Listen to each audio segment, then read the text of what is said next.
Dagiane Mitchell-Bouchard pour Yes. Diagnostic Oui. à l'École Curé-Antoine Labelle. Enseignante. Non. Non, non. OK, excuse-moi. Je m'excuse.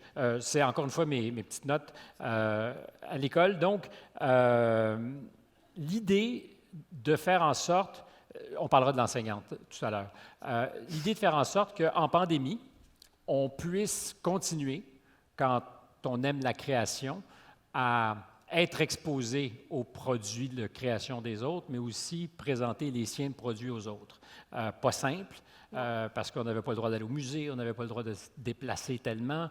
Qu'est-ce que vous avez fait pour que, un jour, il y ait un moyen de se montrer les uns aux autres nos œuvres? OK. Bien, dans le fond, le projet Diagnostic, c'est un site Internet qui a été créé par ma professeure d'art plastique de secondaire 4, Mélissa Nadeau. Oui, on peut l'applaudir. Est-ce qu'elle est ici? Oui, elle est ici. Est-ce que c'est la main qu'on voit là-bas? Ouais, Ça, c'est la main de l'artiste. Oui, exactement. Donc, ce site Internet-là a recueilli 800 œuvres d'élèves partout à travers le monde. C'est 60 pays, plus que 60 pays en fait, qui ont participé au site Internet. Il y en avait en Amérique du Nord, en Amérique du Sud, en Europe. Il y en avait également en Afrique et en Asie. Donc, dans le fond, le projet, ça a été de créer un autoportrait symbolique.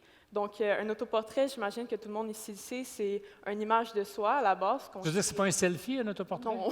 Ah. Ouais, ça peut l'être, là, mais Mais c'est en dole. photographie. Mais c'est dole. Exactement. Donc, symbolique, on enlève l'image de soi de l'autoportrait et on vient s'exprimer soi-même en utilisant excusez-moi, des objets ou d'autres façons de se représenter. Donc, pour moi, ça a été la peinture, mais ça peut être n'importe quel moyen de création. On a utilisé la danse, le théâtre. Et dans le fond, le projet a été fait à travers 60 pays, donc comme je l'ai dit. Mais moi, ce qui m'intrigue dans ça, c'est comment vous avez réussi à aller solliciter des candidatures dans 60 pays? Donc, Mélissa Nadeau, si je me souviens bien, a trouvé des communautés Facebook de professeurs d'art à travers le monde et en postant des choses sur ces sites-là, elle a sollicité les professeurs à venir participer au projet Diagnostic et il y en a plusieurs d'entre eux qui ont adhéré parce qu'ils recherchaient vraiment, il y avait besoin de ce projet-là en fait pour aider les élèves à adhérer à l'école en ce temps de pandémie parce que ça fait plus que 2 ans que le projet a été réalisé.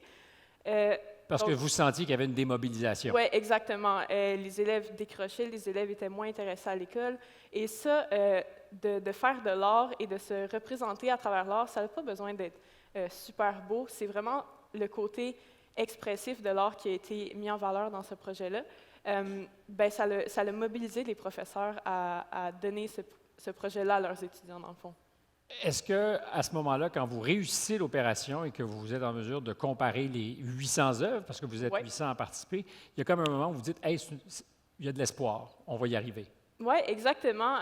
Dans le fond, de voir à quel point ces œuvres-là se ressemblent, mais diffèrent entre elles, ça nous permet, les jeunes, de voir à quel point on n'est pas tout seul dans ce monde à vivre nos difficultés, on n'est pas tout seul à vivre nos expériences. Et surtout pendant la pandémie, je crois que ça a été dur pour la santé mentale des jeunes. Donc, de voir qu'à travers le monde, il y avait des jeunes qui vivaient la même chose que nous et qui transposaient ça à travers leurs œuvres, ça nous a rassemblés. Je termine là-dessus. Est-ce qu'il y a des liens de parenté que tu voyais entre les œuvres et les pays? C'est-à-dire, est-ce que finalement, il y avait quelque chose qui unissait tout le monde? Qui unissait tout le monde? Est-ce qu'il y avait un fil rouge, un trait commun? Bien, j'imagine, je dirais que la pandémie a été le plus gros fil commun, bien évidemment. Le coronavirus était mondial.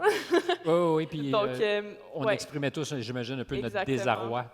Je pense que c'est vraiment ça qui a été mis de l'avant plus à travers les œuvres.